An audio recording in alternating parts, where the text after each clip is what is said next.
ሰላም እንዴት ናችሁ? የማከብራችሁ የምወዳችሁ የዛጎል ቤተሰብ በዚህኛው ቪዲዮ የማወራላችሁ ታምረኛ ነው ስለተባለው የከርቤ ዘይት ለቆዳ የሚሰጣቸውን አስደናቂ ጥቅሞችና እንዴት እንጠቀመው የሚለውን ነው። በዚህ ቪዲዮ ላይ የምታዩት በዛጎል ኦርጋኒክ ተዘጋጅቶ ለገበያ የሚቀርበውን ከርቤና የከርቤ ኦይል ነው ለቪዲዮ ግብአት የተጠቀምኩት። አብራችሁን ቆዩ። ምን ነው እስከዛሬ ሳልጠቀመው የሚያስብለንን የከርቤ ኦይል ለቆዳ የሚሰጣቸውን አስደናቂ ጥቅሞችን ዘርዘር አድርጌ ላውራላችሁ። በመጨረሻም ብዙዎች ለሚቸገሩበት ለማዲያት እንዴት ነው መድኃኒት የሚሆነው አጠቃቀሙስ የሚለውን እናወራለን። ቪዲዮን ላይክ ማድረግ አትርሱ። በነገራችን ላይ አንደኛ ነው መድኃኒት ነው የሚባለው ከርቤ በዋናነት የሚገኘው በሀገራችን በኢትዮጵያና በአካባቢዋ ባሉ ሀገራት ነው። ከርቤ በተለያዩ ሀገራት መኖሩ እርግጥ ነው። የሀገራችን ይህ ቀዩ ከርቤ ግን ከዚህ በፊት በሌላ ቪዲዮም እንዳወራው ታምረኛ ነው የተባለለት መድኃኒት ነው። ከዚህ ከምታዩት የሚያምር ቀይ ከርቤ የሚዘጋጀው የከርቤ ዘይት ለዘመናት ለውበት ጥበቃና በሕክምና ዘርፍ ከፍተኛ ቦታ የሚሰጥ ተፈጥሯዊ ስጦታ ነው። በተለይ ለቆዳ ጤንነትና ውበት የሚሰጣቸው ጥቅሞች እጅግ ብዙ ናቸው። አጠቃላይ ስለ ከርቤ ጥቅሞች በሌላ ቪዲዮ አውርቻለሁ። ለማየት ከዚህ ቪዲዮ በታች ሊንኩን አስቀምጫለሁ። ጠቃሚ ቪዲዮ ነው፣ ተመልከቱት። የከርቤ ኦይል አንደኛ ኮላጅን የሚያመርቱ የቆዳ ሴሎችን ያነቃቃል። የከርቤ ዘይት በውስጡ የያዛቸው ንጥረ ነገሮች ፋይብሮብላስት የተባሉትንና ኮላጅን የሚያመርቱ የቆዳ ሴሎችን በማነቃቃት ኮላጅን እንዲመረት ያደርጋል። ይህም የቆዳን ጥንካሬ ይጨምራል። የኮላጅን መጠን እንዲጨምር በማድረግ በእድሜ ምክንያት የሚመጡ ቀጫጭን መስመሮችና የፊት መሸብሸብን በመቀነስ ቆዳ ወጣት ሆኖ እንዲቆይ ለማድረግ ይረዳል። ኮላጅን ቆዳችን ወጣት፣ ጠንካራና የመለጠጥ ባህሪ እንዲኖረው የሚያደርግ ዋና ፕሮቲን ነው። የከርቤ ዘይትን አዘውትረን የምንቀባ ከሆነ ለቆዳ ጤና በተለይም የኮላጅን ምርትን በማነቃቃት ረገድ ከፍተኛ ጥቅም አለው። ሌላው ይህ ኦይል ኮላጅን በተገቢው እንዲመረት ስለሚረዳ ቆዳ የራሱን ህዋሳት እንዲያድስና የቆሰሉ ወይንም የተጎዱ የቆዳ ክፍሎች በፍጥነት እንዲድኑ በማድረግ ለስላሳና አንጸባራቂ ቆዳ እንዲኖረን ይረዳል። አዘውትረን ማታ ማታ የከርቤ ኦይልን ተቀብተን በጥቂቱ ማሳጅ አድርገን ማደርና ጠዋት መታጠብ ቀላሉ መንገድ ነው። ሁለተኛ ቡግርና ለቡግር ጠባሳ ፍቱን መፍትሄ ነው። ከርቤ ኃይለኛ ጸረ ባክቴሪያ ባህሪ ስላለው ቡግር የሚያመጡ ባክቴሪያዎችን በማጥፋት ቆዳን ያጠራል። ብዙዎች የሚቸገሩበትን ቡግር ከጠፋ በኋላም ሳይጠፋ በቆዳ ላይ የሚተዋቸው ጥቋቁር ነጠብጣቦች የቆዳ መልክ ያበላሻሉ። የከርቤ ኦይልን አዘውትሮ ማታ ተቀብቶ አድሮ ጠዋት በመታጠብ በፊት በደረትና በጀርባ ላይ የሚፈጠርን ቡግርን አጥፍቶ ጽድት የሚያደርግ ሲሆን ቡግር ጥሎት የሚያልፈውን ጥቋቁር ነጠብጣብና ጠባሳዎች የማጥፋትና የቆዳ ቀለምን በማመጣጠን ቆዳችን ወጥ የሆነ ጽድት ያለ ከለር እንዲኖረው የማድረግ ችሎታ አለው። ሶስተኛ የቆዳ መድረቅን ማስወገድና ሞይስቸራይዝ ማድረግ። የከርቤ ዘይት ጥሩ ከሚባሉ ባህሪዎቹ ለየትኛውም የቆዳ አይነት ተስማሚ መሆኑ ነው። በተፈጥሯቸው ደረቅ ቆዳ አይነት ላላቸው ሰዎች ዋነኛ ችግር ነው የሚባለው ቆዳ ያለ እድሜ መሸብሸብ፣ በቆዳ ድርቀት ምክንያት መፈግፈግና አመድ የመምሰል ችግር ነው። ጥሩነቱ ደግሞ በቀላሉ ሽፍታ፣ ኢንፌክሽን፣ የቆዳ መቆጣት አያስቸግረውም። ወዛማ ቆዳ ያላቸው ደግሞ ወዙ ተጠብቆ ከቆየ ያለ እድሜ አይሸበሸብም። ነገር ግን ብዙ የቆዳ ችግሮች የሚያጠቁት ወዛም ቆዳ ነው። እንደ ቡግር፣ የቡግር ጠባሳ፣ ኢንፌክሽን፣ የቆዳ መቅላትና መቆጣት ያስቸግረዋል። ለዚህ ከርቤ ዘይት ምርጥ የሚባል ምርጫ ነው። የቆዳ ወዝን በማመጣጠን የቆዳ እርጥበትን ጠብቆ ሞይስቸራይዝ እንዲሆን በማድረግ የተስተካከለና የሚያበራ የቆዳ ወዝ እንዲኖር ያደርጋል። ታዲያ ለዚህ የከርቤ ዘይትን አዘውትሮ ማታ ተቀብቶ አድሮ ጠዋት መታጠብ ግድ ነው። በነገራችን ላይ የከርቤ ዘይትን በቀን ተቀብተን ወደ ውጭ መውጣት አይመክርም። የትኛውም ኦይል ነገሮችን በቀን ተቀብቶ ለፀሐይ መጋለጥ ለቆዳ ከጥቅሙ ይልቅ ጉዳቱ የሚያመዝን መሆኑ የሚታወቅ ሲሆን በተጨማሪም ይህ ዘይት ሽታው ለምች የሚያጋልጥ በመሆኑ አዘውትረን ማታ ወይንም ቤት በምንሆንበት ሰዓት ነው መቀባት ያለብን። አራተኛ ቁስሎችን በፍጥነት ለማዳን ከርቤም ሆነ የከርቤ ዘይት ከጥንት ጀምሮ ለቁስል ማከሚያነት ያገለግል ነበር። በቆዳ ላይ የሚፈጠሩ ኢንፌክሽኖችን፣ ሽፍታዎችን፣ ጥቃቅን መላላጦችን፣ መቆረጥና ሌሎች ቁስሎችን ቶሎ እንዲድኑ ያደርጋል። ሌላው የዚህ ዘይት ገራሚ ባህሪው የቆዳ ሴሎችን ማደስ ሴል ሪጀነሬሽን ብቃት ስላለው ቁስሉን ያለምንም ጠባሳ እንዲድን ይረዳል።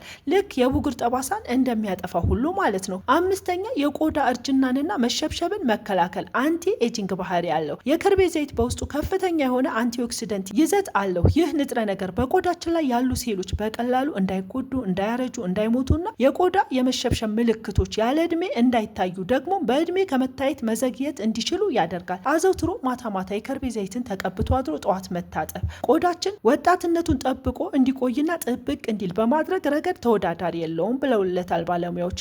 አይታችሁ ከሆነ አንዳንድ ሰዎች ሁልጊዜ የፊታቸው ቆዳ የሚያምር ውጥር ያለ ነው። ያልነገሯችሁ ነገር ከርቤ ኦይልን እንደሚጠቀሙ ሊሆን ይችላል። ስለዚህ ብትነቁ መልካም ነው። ስድስተኛ የቆዳ ኢንፌክሽንና ፈንገስን መከላከል። የከርቤ ዘይት ጸረ ፈንገስ ባህሪ ስላለው በተለይ ወዛም ቆዳን የሚያጠቁት የቆዳ መቆጣት፣ መጉረብረብ፣ ሽፍታና መቅላት እንዲሁም አለርጂ በሚከሰቱበት ወቅት የከርቤ ዘይትን በመቀባት ማከም የሚቻል ሲሆን አዘውትሮ ይህንን ዘይት መቀባት ደግሞ እንዲህ አይነት የቆዳ ፈንገሶችና ሌሎች በቆዳ ላይ የሚፈጠሩ የኢንፌክሽን አይነቶች ለመከላከልና እንዳይፈጠር ቆዳ እንዳይበላሽ ለማድረግ ይረዳል። ሰባተኛ የቆዳ መቅላትና መቆጥቆትን ለማስታገስ ቆዳችን ለፀሐይ ወይንም ለተለያዩ ኬሚካሎች ተጋልጦ በሚቆጣበትና በሚቀላበት ጊዜ የከርቤ ዘይትን መቀባት በቆዳ መቆጣት ምክንያት የሚመጣውን የመለብለብ ስሜት የማቀዝቀዝና ቀስ እያለም ስሜቱን የማጥፋት እንዲሁም የቆዳ መቆጣቱን ለማከም የሚረዳ ሲሆን እንደ ኤዚግማ ያሉ የቆዳ ችግሮችን ለማስታገስም ይረዳል። ስምንተኛ የቆዳ ቀዳዳዎችን ማጥበብ። ከርቤ የቆዳ ቀዳዳዎችን ፖርስ በጣም እንዳይሰፋና ቆዳችን ለስላሳና ወጥ የሆነ ገጽታ እንዲኖረው ያደርጋል። ይህ ደግሞ ከመጠን በላይ የሆነ የቆዳ ቅባት ሰበም እንዳይመነጭ በማድረግና የቆዳ ወዘን በማመጣጠን ንጹህና ግሎ የሚያደርግ ቆዳ እንዲኖረን ያግዛል።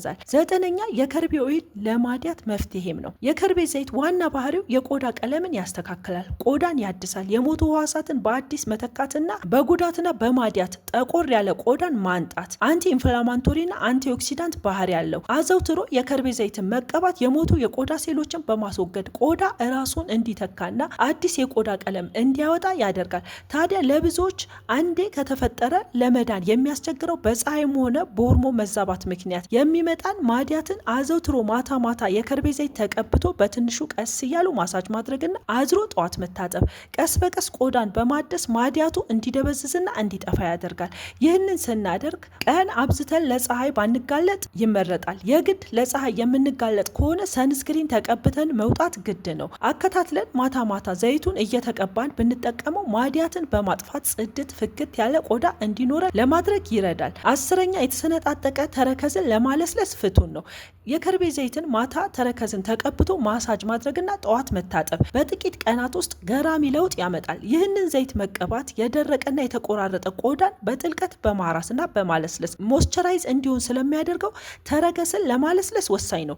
ሌላው የዚህ ዘይት ጥቅሙ ቁስልን ማዳን ነው። ተረከዝ ተሰነጣጥቆ ደም የሚረጭ ወይንም የሚቆስል ከሆነ የከርቤ ዘይትን ደጋግሞ መቀባት ቁስሉ በፍጥነት እንዲድን ይረዳል። ደግሞ በቁስሉ ምክንያት የሚፈጠርን ኢንፌክሽንን ለመከላከል ይረዳል። ጸረ ባክቴሪያና ጸረ ፈንገስ ባህሪ ስላለው በተሰነጠቀው የተረከዝ ክፍሎች ውስጥ ባክቴሪያ እንዳይገባ ይከላከላል። ይህም የተሰነጣጠቀው ተረከዝ በቀላሉ እንዲድና ልስልስ ጽድት ያለ ተረከዝ እንዲኖር ለማድረግ ይረዳል። በተጨማሪም የከርቤ ኦይልን ለተሰነጣጠቀና ለተጎዳ ተረከዝ በፍጥነት እንዲለሰልስ እንዴት እንጠቀመው? በሳምንት አንድ ጊዜ እግርን መዘፍዘፍ። በመጀመሪያ እግርን ከ15 እስከ 20 ደቂቃ በሞቀው ውሃ ትንሽ ጨው ቢጨመርበት ይመረጣል መዘፍዘፍ። ይህ የሞተውና የደረቀውን ቆዳ ለማለስለስ ይረዳል። ከዚያም እግር ከራሰ በኋላ የተረከዝ ማሻ በመጠቀም የደረቀውን የቆዳ ክፍል በቀስታ ማሸትና በንጹህ ውሃ እግርን ተለቃልቆ ከርቤ ኦይሉ መቀባትና ማሳጅ ማድረግ። ይህም ዘይቱ ወደ ቆዳው በሚገባ እንዲሰርጽና ቆዳ በኦይሉ እንዲርስ ያደርገዋል። አልጋ እንዳይነካ ንጹህ ካልሲ ማድረግ ጥሩ ነው። ይህንን በሳምንት አንዴ ማድረግና ኦይሉ ግን ሁልጊዜ ማታ ማታ መቀባት ፈጣን ለውጥ ለማየት ያስችላል። የከርቤ ዘይት ተፈጥሮ የቸረችን የወጣትነት ምንጭ ነው። በተለይ ለቆዳ ጤንነት ጥራትና ጽዳት የሚሰጠው ጥቅም በሳይንስም የተረጋገጠ ነው። ነገር ግን ውጤቱን ለማግኘት በትክክለኛው መንገድ በቋሚነት መጠቀም ያስፈልጋል። ኬሚካሎች የበዙባቸው የውበት መጠበቂያዎችን ከመጠቀም ይልቅ እንደ ከርቤ ያሉ ተፈጥሯዊ ስጦታዎችን መጠቀም ለቆዳችን ዘላቂ ጤንነት ወሳኝ ነው። በነገራችን ላይ እንዲህ አይነት ተፈጥሯዊ ከኬሚካል ነፃ የሆኑ ነገሮችን በቆዳ ላይ የሚኖርን ማንኛውንም ችግር የሚያክሙት በአንድ ቀን አይደለም። የተቀባነው ዕለት በአንድ ቀን ልውጥ ችግሩን ግፍፍ የሚያደርግ ከመሰለን ተሳስተናል። እንዲህ አይነት ተፈጥሯዊ መንከባከቢያዎች የሚያክሙት ደጋግመን በመጠቀም ነው። ችግሩ በአንድ ቀን እንዳልተፈጠረ ሁሉ በአንድ ቀንም ግፍፍ አይልም። ምክንያቱም ይህ ኦይል ከኬሚካል ነፃ ስለሆነ፣ ነገር ግን ምንም አይነት የጎንዮሽ ጉዳት የለውም ከኬሚካል ነፃ በመሆኑ። የከርቤ ኦይልን ስንጠቀም ልናደርግ የሚገባን ጥንቃቄ በፍጹም ወደ አይናችን ማስጠጋት የለብንም። አይናችን ውስጥ ከገባ የመለብለብና የማቃጠል ስሜት ስለሚኖረው፣ እንዲሁም ቅድም ለመጥቀስ እንደሞከርኩት የከርቤ ኦይልን ተቀብተን ወጥተን ለፀሐይ መጋለጥ የለብንም። ቤት በምንሆንበት ወይንም በምሽት ነው የከርቤ ኦይልን መቀባት ያለብን። ለምች እንዳንጋለጥ የማከብራችሁ የመወዳችሁ የዛጎል ቤተሰብ ከቪዲዮ የሚጠቅም መረጃ እንዳገኛችሁ ሙሉ እምነቴ ነው። ቅድም እንዳልኩት ይህ በቪዲዮ ላይ የምትመለከቱት የከርቤ ኦይል ዛጎል ኦርጋኒክ የተለያዩ ተፈጥሯዊ የሆኑ ጤናንና ውበትን መጠበቂያ ምንም አይነት ኬሚካል የማይገባባቸው ተፈጥሯዊ ወይንም ኦርጋኒክ ምርቶችን እናቀርባለን። ዛጎል ፋሚሊ ቲክቶክ አካውንታችንን በመግባት ያሉንን ምርቶች ተመልከቱልን። የምትተማመኑበት በመግዛታችሁ የምትደሰቱበት የከርቤ ኦይል በ0901 177274 ላይ በመደወል መግዛት ትችላላችሁ። አድራሻችን ቤተል ወደ ቶታል በሚወስደው መንገድ ኦሮሚያ ባንክ ፊት ለፊት ለንደን ፕላዛ ምድር ላይ ታገኙናላችሁ። ምርቶቻችንን ከሀገር ውጭም ክፍለ ሀገርም እንልካለን። ደውሉልን። አዲስ አበባ ውስጥ ማድረሻ ነፃ ነው። ቪዲዮን ከወደዱልኝ ላይክ እና ሼር በማድረግ ለሌሎችም እንዲደርስ አድርጉ። አስተያየት ጥያቄ ካለ በኮመንት ላይ ያሳውቁኝ። ደስ ብሎኝ ነው የምመልሰው። አመሰግናለሁ። ሰላም ይብዛልን።